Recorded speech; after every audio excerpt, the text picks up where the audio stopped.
कुछ भाजपा के जो दबंग और सामंती गुंडे हैं, जिस तरीके से निर्दयता से इनकी हत्या की गई, ये केवल वर्चस्ववादी की वजह से। उनको इस बात की तकलीफ है कि विश्वकर्मा समाज के लोग न्याय की मांग करेंगे। उनको तो जब चाहो गाजर मूली की तरह काट दो, नाली का कीड़ा समझ रहे हैं ये लोग। ये हिंदुत्व की बात करते हैं, क्या विश्वकर्मा समाज हिंदू नहीं है? इन्हीं के जाति के लोग जातिगत दम भरते हुए किस तरीके से लोकतंत्र को, कानून को शर्मसार करते हैं। और ये बात करते हैं हमारे पिछड़े भाइयों को आपस में लड़ाने की। जाति देख के इनकी गोली चलती है, जाति देख के बुलडोजर चलता है। युवाओं को समझना होगा, रोजगार के नाम पे इन्होंने लाठी बरसाई है, यही इलाहाबाद की धरती पर। और 2 करोड़ के रोजगार पर आए थे और ये 5 किलो राशन पे ला के समाज को अटका के रख दिए। ये हमारे लोकतंत्र पे ले आए, हमारे भगवान राम की बात करते करते ये चढ़ावा चोरी करने लगे। ये लग रहा कि हम कहां पे जा रहे हैं। ये इनका जो हिंदुत्व है भाजपा का, वो केवल और केवल ढकोसला है। को हम लोगों को धर्म के नाम पे लड़ाया जा रहा है, संविधान को तार तार करने में लगे। और जो ये लूट रहे हो, ये आप अपने बाप के घर से लेके आए थे क्या? नमस्कार, मैं निधि रतन और आप देख रहे हैं नेशनल दस्तक। वर्तमान सरकार दलित पिछड़े आदिवासियों की वोट बैंक की राजनीति तो करती है, लेकिन उत्तर प्रदेश के हालात उठाकर देखें तो दलित पिछड़े आदिवासियों की हालात इतने बदतर है कि उनको इंसाफ दिलाने वाले व्यक्ति को भी जान से मारने की धमकी दी जा रही है। आप लगातार देखेंगे मेरठ कांड जिस तरीके से अभी हुआ, प्रशासन का जो रवैया था, इसको लेकर भी तमाम सवाल खड़े हो रहे हैं। और मेरे साथ आज खास मेहमान जुड़ रहे हैं, इंजीनियर संदीप विश्वकर्मा, समाजवादी पार्टी के प्रवक्ता हैं, अम्बेडकरवादी हैं, सोशल जस्टिस को सर्वोपरि रखते हैं। उन्हीं से जानेंगे कि जो उनके साथ हादसा हुआ, जिस तरीके से जान से मारने की धमकी मिल रही थी, पूरा मामला क्या था। सर क्या कहेंगे? पहले तो चैनल में स्वागत है। बहुत धन्यवाद मैम, और आपके चैनल को भी और आपके सभी दर्शकों को भी बहुत बहुत धन्यवाद। जी, क्योंकि इस तानाशाही के दौर में कम से कम लोकतंत्र को जिंदा करने के लिए, ये जो मीडिया का चौथा स्तंभ माना जाता है लोकतंत्र का, कुछ ही लोग हैं जो आज भी अपनी अंतरात्मा को जीवित करके रखे हैं। उसमें आप भी हैं, आपको भी बहुत बहुत धन्यवाद करता हूं। जी सर।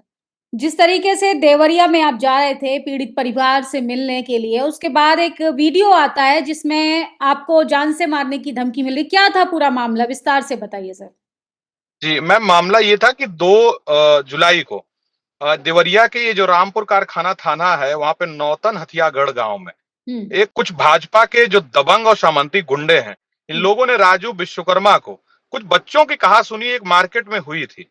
तो वहां पर 2 जुलाई को शाम को इन लोगों ने, ये जिसमें ये अनुज सिंह, प्रदीप सिंह, भोले सिंह, जो भारतीय जनता पार्टी के कार्यकर्ता हैं, और उनके ये सामंती गुंडे हैं, ये पूरे जो देवरिया में आतंक फैलाते हैं। और उसी में उनके कुछ साथ के लोग जो 41 गैंग करके कोई एक गैंग भी चलाते हैं, जो कि ये सब बातें गांव के लोगों ने और पीड़ित परिवार ने बताया। जब हम वहां पे जाते हैं तो पता चला कि 3 जुलाई को 2 जुलाई को मारपीट इन लोगों ने बच्चों की कहासुनी में राजू विश्वकर्मा को बुरी तरीके से मारा था। तो गांव के और मार्केट के लोगों ने बीच बचाव किया। और 3 जुलाई को सुबह 5:30 बजे, जैसा कि आप जानती हैं कि गर्मी के सीजन में गांव के लोग सुबह के टाइम में, क्योंकि उनके पास एसी और ये कूलर की व्यवस्थाएं नहीं होती है, तो ये लोग अपना नींद में रहे होंगे।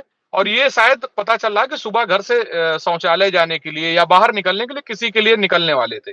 तो ये जो तीनों लोग हैं, अनुज सिंह, प्रदीप सिंह, भोले सिंह और उनके साथी गड़े मिल के घर से घसीट कर ले जाते हैं। और घर से महज 10 कदम दूर पे एक गली है, सकरी गली है, जैसा कि आप वीडियो में देख सकती हैं। मैं आपको वीडियो भी शेयर करूंगा। इन लोगों ने बुरी तरीके से कोई एक चाकू से निर्मम, और उसकी पत्नी के सामने इन लोगों ने 2 लोग हाथ पकड़ के दबा के रखे और निर्ममता से उसका गला काटा जाता है। और उसके बाद जो बचाने आए, परिवार की जो महिलाएं आई, चाची आई, बहन आई, उनका सगा भाई आया, सबके ऊपर जानलेवा हमला किया गया, जिसमें अभी 3-4 लोग अभी जीवन और मृत्यु के बीच में उनका इलाज भी चल रहा है। और किसी को 17 टांके लगे, किसी एक चाची है उनका हाथ टूट गया। और आप मैडम एक वीडियो आप देखिएगा, उसमें वो 2 साल की मासूम बच्ची जिसका साया उजड़ जाता है, उसकी क्या गलती थी?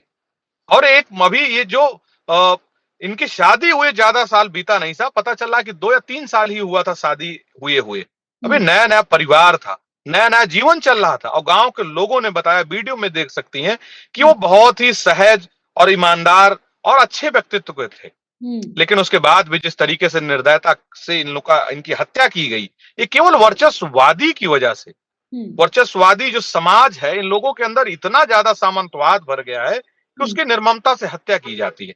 और उसी सिलसिले में मैं पीड़ित परिवार से महज एक इंसान होने के नाते, एक समाज का एक नैतिक दायित्व तो निभाने के नाते मैं अपने साथियों के साथ उस गांव में गया था। ना मैंने वहां नारेबाजी करी, ना मैंने कोई अभद्रता करी।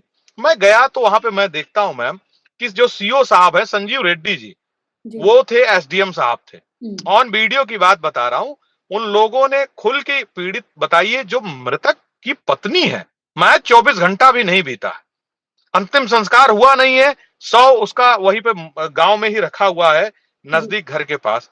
और वो सीओ साहब कह रहे थे कि देखना, होस्टाइल मत हो जाना, हम्म। अच्छे अच्छे गवाह लाना जो 2-3 महीना 4 महीना साल भर में डर न जाए। अब हम्म। बताओ, ये आप वहां पे क्या, आप जो पीड़ित का जो जो गमगीन है, जो दर्द है, जो आंसू है, वो मैडम हम आप समझ नहीं पाएंगे। जी। जो दर्द उस महिला के साथ था, उस बच्ची के साथ, उस बच्ची को वीडियो में देखेंगे तो वो, उसको कुछ पता ही नहीं कि उसके पापा हैं कि नहीं है।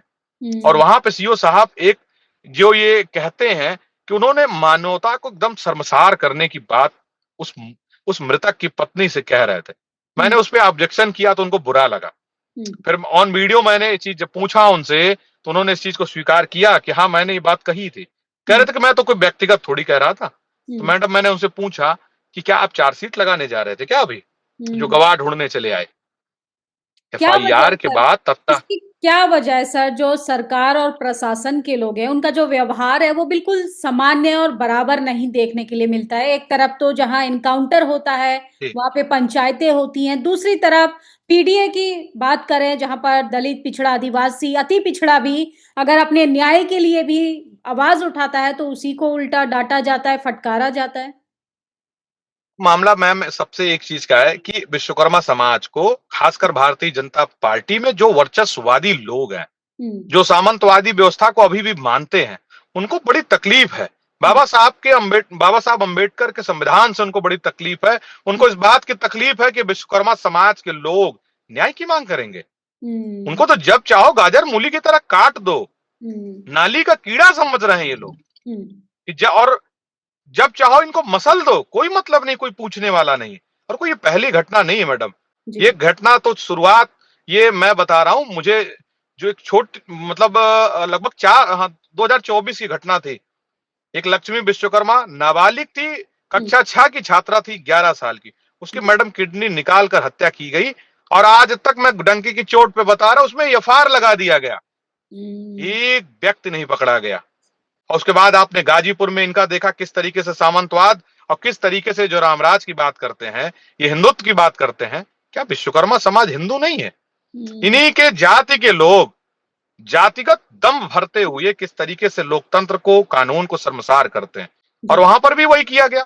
यादव समाज के लोग, पटेल समाज के, मौर्य के, निषाद समाज के, जिसमें मैक्सिमम यादव समाज के लोग जेल जाते हैं गाजीपुर की घटना में, निशा विश्वकर्मा में। और ये बात करते हैं हमारे पिछड़े भाइयों को आपस में लड़ाने की।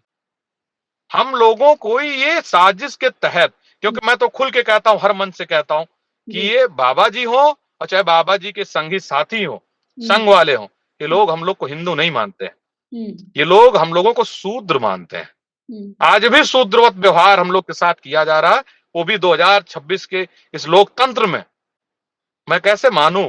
जी, लेकिन सत्ताधारी लोग तो खुद ओबीसी होने का क्लेम भी करते हैं, हिंदू होने का भी क्लेम जी। करते हैं। उसके बावजूद आप कह रहे हैं कि हिंदू सरकार रहने के बावजूद हिंदू सुरक्षित नहीं है। जाति के आधार पर ये बात बोल रहे हैं कि सही में प्रताड़ना अपनी चरम सीमा पर है। मैं कह रहा हूं, आपने देखा जो वीडियो वायरल हुआ है। हम्म। मैं एक मानवता के नाते, मैं समाज का हूं, हम्म। विश्वकर्मा समाज से बिलोंग करता हूं। और भाई, हमारे पिछड़े दलित समाज के या किसी भी व्यक्ति के साथ कोई हम्म। ऐसी घटना घटे, तो अगर आपके पास, अगर आप मानवता के नाते संवेदना व्यक्त करने जाते हैं, तो ये कौन अधिकार देता है ये सामंती गुंडों को कि आप हमें रास्ते में रोकेंगे? और हम्म। प्रशासन, डीएम और सीओ साहब के सामने हम्म। मुझे जान से मारने की धमकी दी गई, मुझे लिंच करने की पूरी योजनाबद्ध तरीके से इन लोगों ने पूरी एक चक्रव्यूह रचा था। हम्म। आसपास में ईंट रखे और उन लोगों ने खुलेआम धमकी दिया कि हम्म। बहुत बुरा हो जाएगा और दिखोगे नहीं। और गाजीपुर करंडा भूल गए क्या? हम्म। क्या मतलब ये क्या बताना चाहते हैं आपको? बोलने वाले लोगों को ये पचा नहीं पा रहे हैं? जो समाज बोलने लगा है, हाँ जिस हाँ, तरीके सबसे से आप मैम, अपनी आवाज सबसे उठा बड़ी रहे समस्या है। हैं। हम्म। जी, आप सही कह रही हैं। जब हमने वहां पे इतना ही पूछा हम्म। कि भरत तिवारी का एनकाउंटर भी किस तरीके से किया गया दुनिया ने देखा। पुष्पेंद्र यादव का इनकाउंटर किस तरीके से किया गया, झांसी का मामला हो, चाहे जीशान अहमद ये जो सहारनपुर का मामला हो फेक इनकाउंटर, और चाहे गुड्डू विश्वकर्मा शाहजहांपुर के जो खुटार थाना के अंतर्गत उनका भी फेक इनकाउंटर किया गया। जब आप फेक इनकाउंटर में इतने महारथी हासिल है आपको, तो जब एक विश्वकर्मा समाज के साथ जब लगातार इस तरीके से निर्ममता से हत्या की जा रही है, तो आरोपियों को आप गिरफ्तार भी नहीं कर पाए, उनको हाफ इनकाउंटर भी नहीं कर पाए, उनको एक गोली नहीं मार पाए। इसी बात की पीड़ा है। जब ये बात मृतक की पत्नी ने भी कहा, ये बात हम लोगों ने पूरे गांव के लोग कह रहे थे कि इनकाउंटर होना चाहिए, बुलडोजर चलना चाहिए, क्योंकि परंपरा की शुरुआत तो आपने की है, और फिर ये जाति देख के ही गोली चलेगी आपकी। इस बात की मांग उठाई गई, लोग कहने लगे कि डीएम और एसपी साहब आए मौके पे। बताइए, पीड़ित परिवार लगभग 6 लोगों के ऊपर जानलेवा हमला होता है। इसमें एक राजू विश्वकर्मा की तत्काल मौत हो गई, वो हॉस्पिटल में पहुंचे लेकिन इलाज नहीं हो पाया, और उसके बाद डीएम और एसपी साहब संवेदना व्यक्त करने नहीं आए। मैडम, वर्तमान सरकार बुलडोजर विकास को कहती है कि न्याय का विकास है, लेकिन कहीं ना कहीं जाति का डिस्कोर्स जो है वो भी देखने के लिए मिलता है कि जाति देखकर बुलडोजर चलाया जाता है। ये बात सही है कि गलत है? मैडम देखिए, ये सच्चाई है, जाति देख के इनकी गोली चलती है, जाति देख के बुलडोजर चलता है। अगर यहीं पर अभी आरोपी यादव होता, आरोपी मुस्लिम होता, आरोपी समाजवादी पार्टी का कार्यकर्ता होता, तो न गोली चलने में देर लगती और ना तो बुलडोजर चलने में देर लगता। जब एसडीएम साहब से मैंने पूछा कि सर एक बार नाप जोख करा लीजिए, हो सकता है इसकी अवैध संपत्ति हो, आपके नाक के नीचे शासन प्रशासन के सामने 41 गैंग नाम से चल रहा है, और इतना बड़ा दुर्दांत अपराधी, क्योंकि मैडम एक कोई आम इंसान गला नहीं रेत पाता है। ये योजनाबद्ध तरीके से, उस वीडियो में देखिए किस तरीके से महिलाएं चिल्ला रही हैं, परिवार के लोग चिल्ला रहे हैं, और वहां पे एक जो भारतीय जनता पार्टी के जो भी ये आरोपी जो कार्यकर्ता थे, ये लोग किस तरीके से लामबंद होके घर में घुस के लाठी डंडों से, हथियार से, राड से, चाकू से हमला किए, और सुबह के टाइम में। और मैं एक बात मैम आपसे और कहना चाहूंगा कि जब हम अपने समाज के किसी भी पीड़ा में जाते हैं सांत्वना देने, तो ये सामंतवादी और वर्चस्ववादी समाज के ये जो बड़े अपने आप को हिंदू के ठेकेदार समझते हैं, ये हम लोग को जान से मारने की धमकी क्यों देने लगते हैं? मेरे तो यही नहीं समझ में आता कि ये भारत में हम लोग हैं कि पाकिस्तान में है। लोकतंत्र है कि आप लोगों पर आरोप लगता है कि आप सड़कें जाम कर लेते हैं, माहौल खराब करते हैं, राजनीति चमकाने के लिए जाते हैं पीड़ित परिवारों से, जबकि प्रशासन जब उनको सुरक्षा मुहैया कराता है तो बाकी पार्टी के कार्यकर्ता प्रवक्ताओं को जाने की क्या जरूरत है? हम कह रहे हैं अगर आपने सुरक्षा मुहैया कराया होता, जब एक दिन पहले घटना घटी, तो आपने सुरक्षा मुहैया कराया होता तो पूरे पीड़ित परिवार के ऊपर जानलेवा ना हमला होता, और न राजू विश्वकर्मा अपने परिवार को छोड़ के, एक 2 साल की मासूम बिटिया को छोड़ के ना जाते हम लोगों के बीच से।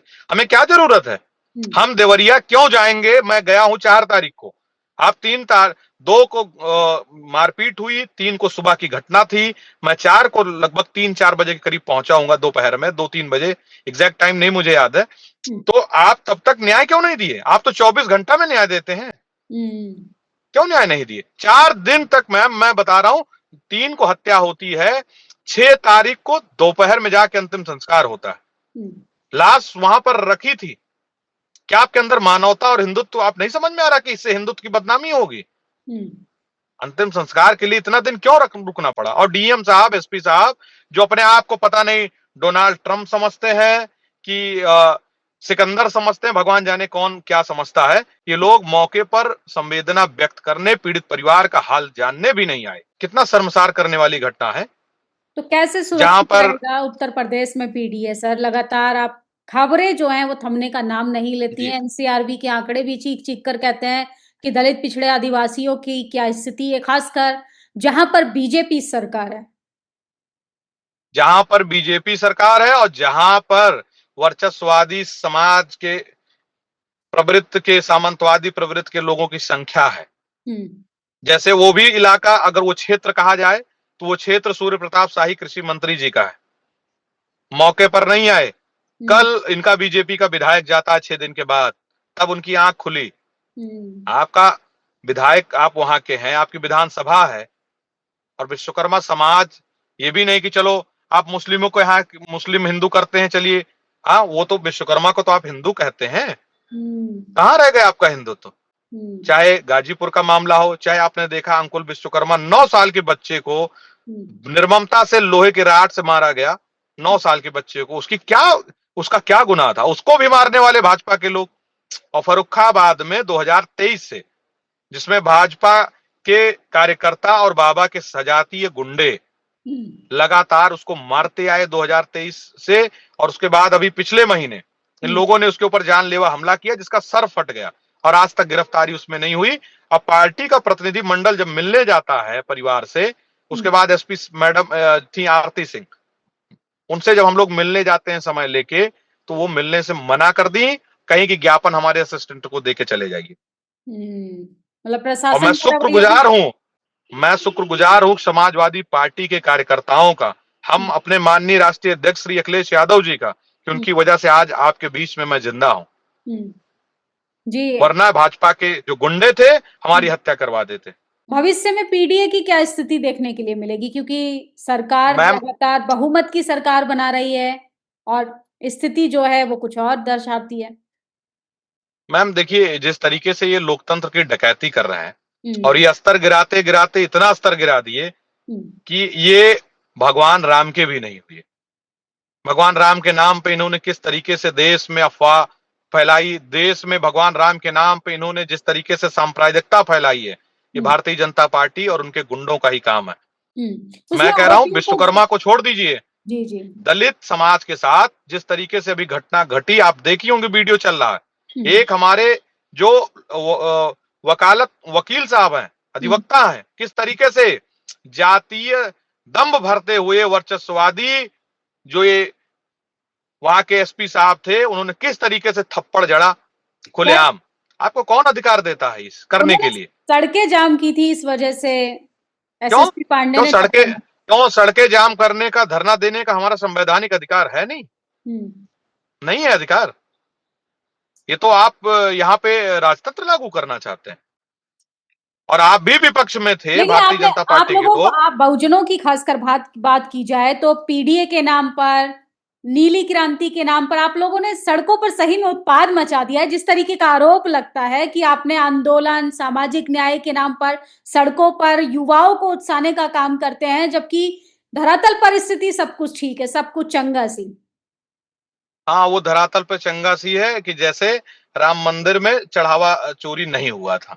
जब हम लोग कहते आए तो नहीं हुआ था, नहीं हुआ था, नहीं हुआ था, बाद में आपने एफआईआर करा ना, आरोपियों को जेल तो मुस्लिम नहीं गए थे। जी जी, आरोपियों को जेल भेजा गया, लेकिन सरदार को तो बचा लिया गया, सारे सरदार बच गए। ये तो केवल और केवल लिखा है कि उन्होंने चोरी नहीं की है, वो तो खुद मौन व्यवस्था में पहुंच गए, उन्हें सबसे बड़ा सदमा तो उन्हीं को लगा है।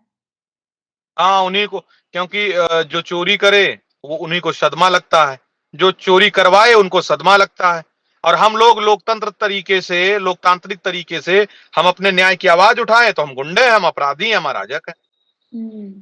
ये हम लोग कहाँ जा रहे हैं? क्या भगवान राम की जो आदर्श ये लोग कहते हैं, हम कह रहे हैं आप संविधान को छोड़िए, आप भगवान राम की बातों को मान लेते। क्या भगवान राम ने जो ये बात बता रहे हैं उसमें तो लिखा है कि परहित सरिस धर्म नहीं भाई, पर पीड़ा सम नहीं अदमाई, दूसरों का हित करने से बड़ा कोई धर्म नहीं होता।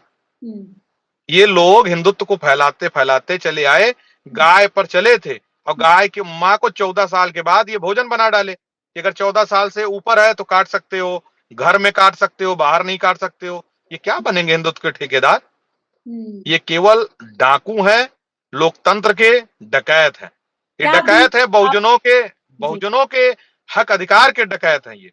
और 2027 में जो आप कह रही थी, इनको बहुजन, ये हमारा पीडीए समाज, जो हमारा पीडीए समाज है, इनको इनकी औकात जरूर दिखाएगा।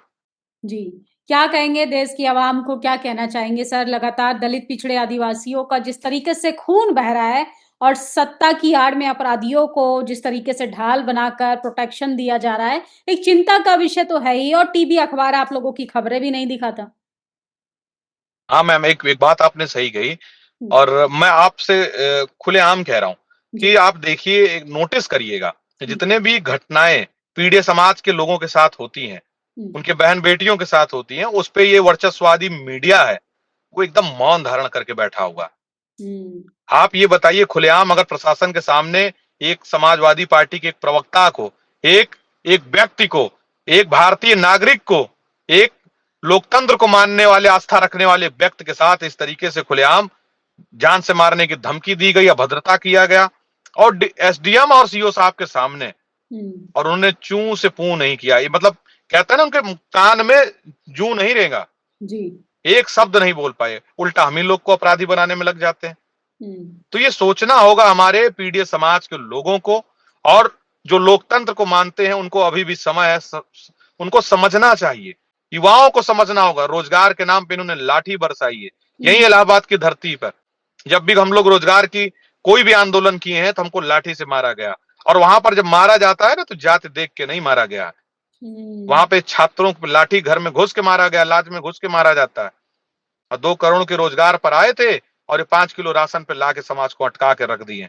ये हमारे लोकतंत्र पे ले आए, हमारे भगवान राम की बात करते करते ये चढ़ावा चोरी करने लगे, और इतना बड़ा चोरी कर डाले। आप छोटे छोटे मुद्दों पर कहां तक भाजपा को घेरने का काम करेंगे? आप उनका विदेशी डंका भी देखिए ना। मोदी जी जिस देश जा रहे हैं वहां से मेडल लेकर आ रहे हैं, देश का नाम बढ़ रहा है, देश का गौरव बढ़ रहा है।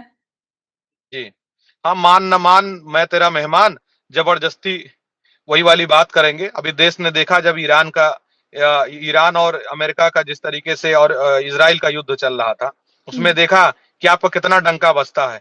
आपने इतना अच्छा डंका बजाया कि ईरान ने आपको, मतलब जो ईरान सदैव भारत का दोस्त माना जाता रहा है, आपने, आपकी जो विदेश नीति थी उसी की वजह से कितने लोग परेशान हुए, भुखमरी तक आ गए, महंगाई बढ़ गई, गैस नहीं मिली, लोगों को ईंधन नहीं मिला। और एक गडकरी जी हैं जो हम लोगों को पता नहीं कौन से गड्ढे में डालने के लिए एक प्लान किए हैं। ये लोग केवल अफवाहजीबी लोग हैं, ये अफवाह फैलाएंगे, लोकतंत्र में धर्म के नाम पे ये लूट खसोट करेंगे। और जैसे भगवा के नाम पे भगवा धारण करके रावण ने माता सीता की अपहरण किया था, उसी तरीके से भारतीय जनता पार्टी के ये कथित जो देशभक्त हैं, ये सामंती गुंडे हैं, ये लोग मिलके लोकतंत्र का अपहरण करने का काम कर रहे हैं। ऐसे लोगों से सावधान होने की जरूरत है। ये लोग भगवान राम को भी नहीं छोड़े, जिनके नाम पर ये वोट मांगने आते हैं। तो ये हमारे युवाओं को, किसान को क्या देंगे? और बहुजन समाज के साथ साथ खासकर महिलाओं को भी इस चीज देखना चाहिए। जिस तरीके से महिला में अपराध बढ़ा हुआ, 3 साल की बेटी के साथ किस तरीके से 32-25 लोगों ने क्या किया, दुनिया ने देखा। गंगानगर में क्या हुआ है, ये लग रहा कि हम कहां पे जा रहे हैं। बेटियों के साथ जिस तरीके से अपराध बढ़ रहे हैं, खासकर दलित और पिछड़े समाज की बहन बेटियों के साथ, जी सर, ये अपने मतलब क्या समझते हैं, मेरे तो आज तक समझ में नहीं आया। ये इनका जो हिंदुत्व है भाजपा का, वो केवल और केवल ढकोसला है जी। और ये चीज हमारे समाज के लोगों को, हमारे युवाओं को, किसान को, नौजवान को समझना होगा। ये देश और समाज को बांटने का काम करें। मैं इनके लिए इसीलिए कहता हूं कि ख्वाब दिखाकर झूठा तुमसे प्यार नहीं कर सकता हूं, और अपनी स्याही का हरगिज व्यापार नहीं कर सकता हूं, और सूखी रोटी खाकर हम जीवित रह लेंगे, लेकिन भाजपा वालों, संघ वालों, आपके कोठी महलों का दरबार नहीं कर सकता हूं। भूखे मर जाओ, लेकिन इनके नजदीक ना जाओ। ये देश को नहीं, एक एक व्यक्ति के ये जीवन को, उनके मस्तिष्क को ये केवल बर्बाद करने में लगे हुए, जिससे देश बर्बाद हो जाए और ये राजतंत्र ले आए।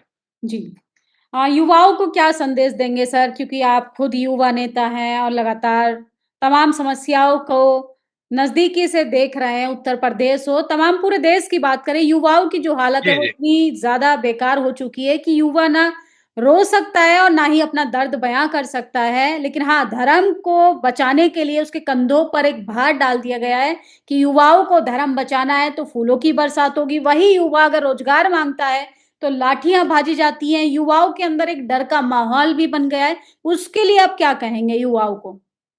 मैम देखिए, जैसे 2 करोड़ रोजगार देने के लिए संगम की पावन धरती पर माननीय मोदी जी वचन देकर गए थे, और 2 करोड़ के रोजगार देते देते ये 5 किलो राशन पे अटका दिए हैं। आज हम लोग जिंदा रहने को ही विकास समझ रहे हैं, खाने को ही विकास समझ रहे हैं कि हमारा पेट, थोड़ा सा पेट भर जाए। उसी को विकास और उसी को रोजगार के में अटका दिया गया। जितने पेपर हो रहे हैं उसमें लीक हो रहे हैं, 90 से अधिक पेपर लीकेज हुए।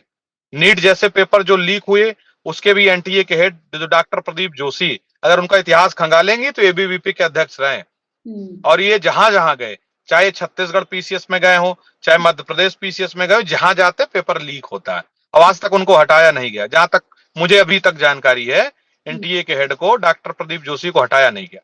तो ये लोग साजिशन जब देख लिए कि पिछड़ा और दलित समाज के लोग पढ़ने लगे, उनकी मेरिट सामान्य वर्ग से भी अधिक आने लगी है। तो ये जो वर्चस्ववादी समाज के कुछ लोग हैं, इन लोगों को पेट में दर्द हुआ। ये लोग नहीं चाहते हैं कि सब लोग भाईचारा में रहे। ये लोग पहले तो सामान्य और पिछड़ों में लड़ाई कराएंगे, फिर पिछड़े दलित में कराएंगे, फिर पिछड़ों में कराएंगे, हम लोग को रोजगार से भटका देंगे। और युवाओं के लिए तो ये देश जो सबसे अधिक अभी पावरफुल है, खासकर युवा शक्ति पे, इसको बर्बाद किया जा रहा है। इसको हम लोगों को धर्म के नाम पे लड़ाया जा रहा है, हम लोगों को एक विशेष जाति में बांटा जा रहा है। और जब आप रोजगार की बात करेंगे तो आप लाठी खाइए। आप ये बताइए, 7 साल, लगभग 8वां साल लग रहा, 7 साल 8 साल हो गए, आज तक उत्तर प्रदेश में शिक्षक भर्ती नहीं हो पाई। फिर आप क्यों बीटीसी करवा रहे हो? भर्ती दे ही नहीं पा रहे हो। टेट कराओगे, पेट कराओगे और आपको नौकरी देना ही नहीं है।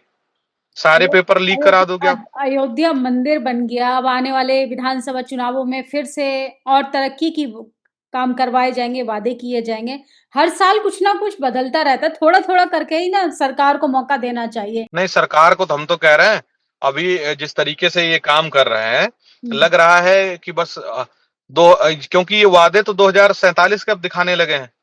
ये सीधा 29 से 47 पहुंच गया। अरे जो ये वादे कर रहे हैं उनसे पूछिए कि एक जो मानवीय औसत आयु होती है मानव की, आप जिंदा रहोगे कि देश को बर्बाद करके चले जाओगे? गरीबी को खत्म कर रहे हैं, देश को तरक्की की तरफ लेकर जा रहे हैं, विकसित भारत ऐसा ही तो बनेगा। 80 करोड़ राशन किसको बांट रहे हैं ये? किसको बांट रहे हैं? 140 करोड़ में 80 करोड़ राशन अभी तक आप बांट रहे हैं, तो गरीबी कहां खत्म कर रहे हैं? आप तो जो युवा थे उनको और गरीब बना रहे हो। ये संविधान को तार तार करने में लगे। और ये जो मैं खुल के कह रहा हूं, ये जो भगवान राम के मंदिर में जो चढ़ावा चोरी किया गया है, ये एक बहुत बड़ी योजना थी। उस पैसे का इस्तेमाल ये लोकतंत्र को बर्बाद करने के लिए कर रहे थे। और इनकी योजना थी कि 2027 में ये सारे जो संगी साथी हैं, सारे लोग मिलके लोकतंत्र को लूटेंगे। और उसी के लिए ये योजना की जा रही थी, जिसका खुलासा कहते हैं ना कि बहुत देर है अंधेर नहीं। और आज इनके जो ये बात जब आई तो ये ना बोल पा रहे हैं और ना मना कर पा रहे हैं। पहले तो कह रहे थे कि चोरी हुई नहीं है, जब चोरी हुई नहीं फिर कहते हैं कि मैम एक चीज सुन नहीं होंगे कि सपा वाले कैसे बोलेंगे, ये तो राम को मानते ही नहीं है। बताइए, लॉजिक है कोई? ये कहा जा रहा है हिंदुओं का मसला है, हिंदू खुद निपट लेंगे, बाकी लोगों को राजनीति नहीं करनी चाहिए। अच्छा, हम हिंदू नहीं है? अखिलेश यादव जी हिंदू नहीं है? और दूसरा चीज, अगर आपके भाई की हत्या नहीं हुई है तो क्या आप किसी और की हत्या होगी तो आवाज नहीं उठाएंगे? बताइए जरा। और हम इंतजार करेंगे कि हमारे बहन बेटियों को बलात्कार हो तभी हम बलात्कार पे आवाज उठाएंगे? ये कौन सा योजना है और ये कौन सा न्याय है, ये कौन सा धर्म है? ये कोई बात है? मतलब हम बोले ना आप केवल लूटो, और जो ये लूट रहे हो ये आप अपने बाप के घर से लेके आए थे क्या? जो लूट रहे हो ये किसका है? ये जनता का पैसा है। जनता ने भगवान के नाम पे, आस्था के नाम पे चढ़ावा दिया था। आपको लूटने के लिए नहीं, आपको लग्जरी लाइफ देने के लिए थोड़ी किया गया था। वही है ना कि लश्कर भी तुम्हारा है, सरदार भी तुम्हारा है, झूठ को सच लिख दो, अखबार भी तुम्हारा है। जी, तो बहुत बहुत शुक्रिया सर हमसे बातचीत करने के लिए, कीमती वक्त देने के लिए। तो ये थे मेरे साथ खास मेहमान इंजीनियर संदीप विश्वकर्मा। विश्वकर्मा समाज की दशा और दिशा को वाकई में सोचने की और बदलने की जरूरत है, क्योंकि आपको हिंदू तो कह दिया जाएगा, लेकिन हिंदुओं के संवैधानिक अधिकारों का क्या होगा? लड़ाई इन तमाम अधिकारों की है, समान धाराओं में लाने की है, और इसी की असली लड़ाई सामंतवादी और इस तानाशाह सरकार के साथ है। आप लोग अपनी प्रतिक्रिया जरूर दीजिए। शुक्रिया सर। बहुत बहुत धन्यवाद मैम। जी। नेशनल दस्तक की आपसे गुजारिश है कि अगर इसको बचाना चाहते हैं तो नेशनल दस्तक को सब्सक्राइब करने के लिए रेड कलर के सब्सक्राइब बटन को दबाएं, फिर बेल आइकन की घंटी दबाएं। नेशनल दस्तक को बचाने के लिए बहुत जरूरी है कि हर खबर को शेयर करें, लाइक करें, कमेंट जरूर करें।